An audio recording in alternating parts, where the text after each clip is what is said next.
Endi shu joyda turib aytaymi?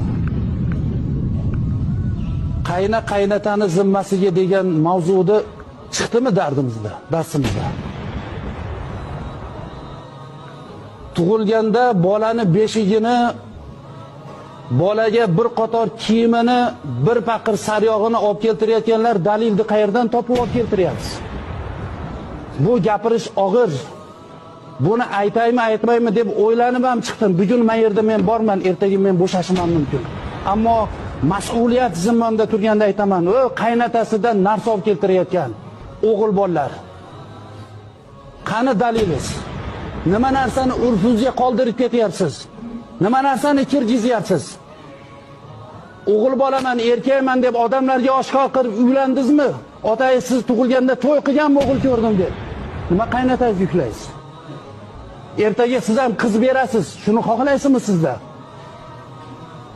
Qaynotaga yuklamaylik. Boqishlik bizning zimmamizda.